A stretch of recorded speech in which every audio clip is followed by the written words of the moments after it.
This is the Mad Alchemist, and one, I like talking to people, but I really haven't made a video of it yet for who knows what reason. Anyways, the banana thing. Bananas are radioactive. Very, very little radioactive, 0.1 microsieverts. Anyways, when talking to people, I got this question so often, like, how many bananas would I have to eat in order to die from radiation poisoning? And I'd be like, you can't. Well, what if I somehow concentrated it? You can't.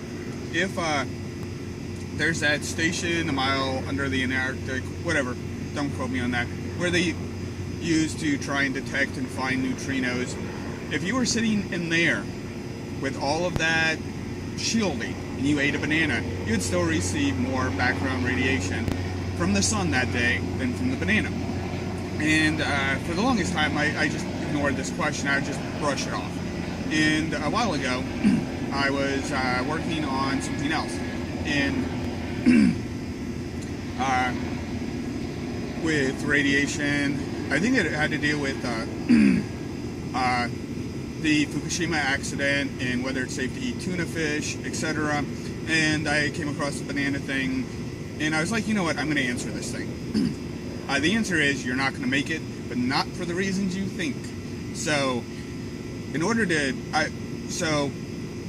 in Sievert, not to bore you, the lowest amount of radiation ever associated with an increased risk of cancer annually is 100 millisieverts. 1 will make you sick, 4, you're going to die. Probably, but with good medical treatment, you might live. Your lifetime chances of getting cancer go through the roof, but you're not dying today. 8, you're dead. If you get 8 sieverts and you're in a treatment ward, you're still going to die. So I went with 5. 5's a nice number, and it tended to work out through the rest of this, which was kind of neat. And so I went with 5 sieverts is going to kill you. That's about 50 million bananas. You can't eat 50 million bananas at one time. So then I went with this concentration thing. Well, what if you could somehow concentrate it? So if you extracted the potassium from 50 million bananas, you would have a lot of potassium. A lot. I don't remember the exact number, but we'll get back to that. So if you could squish that much potassium, compress that much potassium into the size of your fist, which is about the size of your stomach, which is about 500 cubic centimeters, it all works out. We're going to quickly get into Fermi approximations and logarithmic scales, but don't worry about that. I'm not really going to get into those kinds of numbers. I'm going to stick with the fun stuff. So if you could somehow compress that much potassium into your stomach, you would then have a ratio of 500 metric tons per cubic centimeter. You don't see that kind of pressure in the sun. Normally you only get those kinds of pressures in red giants, you know, the ones that go supernova. So I was pretty sure at that point that the potassium atoms are going to start to fuse together to make larger atoms. But I really didn't know of a way to prove that. Been out of college too long. So, and this is where it really got fun for me. Is I sent off this message, you know, on Google Plus, Hangout, something, you know, hoping that, you know, someone would get bored or have sympathy on me and throw me a breadcrumb or point me in the right direction. No. 15 minutes later, I get a Google Hangout request from a research physicist from the Institute of Theoretical Physics. I'm like, wow, you just dropped whatever you were doing in the middle of your day to help me make a joke about bananas on the internet. This is awesome. The proof is about that long on my Google Hangout thingy. I saved it somewhere. And the answer is just barely. I won't get into the numbers, but just barely. Probably. At least the strong nuclear force is a real factor here. I went with the fun option. Yes, they're going to fuse together. So yeah, you would die from the heavy nuclear bomb you just set off in your stomach. You would die at the speed of light by the expanding bubble of X-rays before you get turned into various forms of exotic energy and matter due to the forces involved.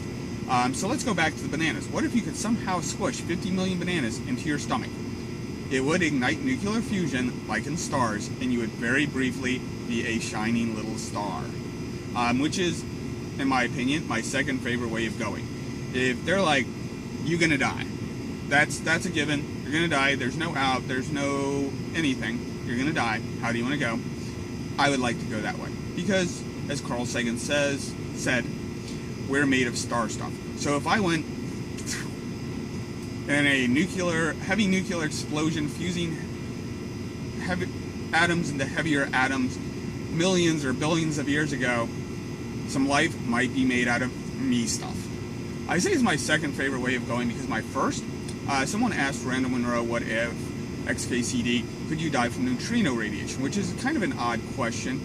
The short version of this is yes, you could, but you would have to be below the surface of a supermassive star, as a star was going supernova. You would have to be below the surface of it as it went supernova, and you have some kind of magical shield that protects you from everything but neutrinos. In that case, you're going to die from neutrino radiation.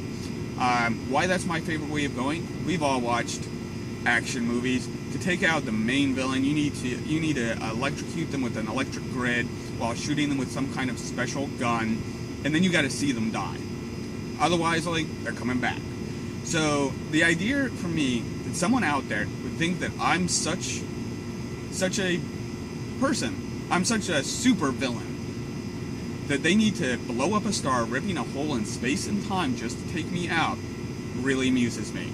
I wouldn't even be insulted at that point that someone had just killed me by blowing up, supernovaing a star.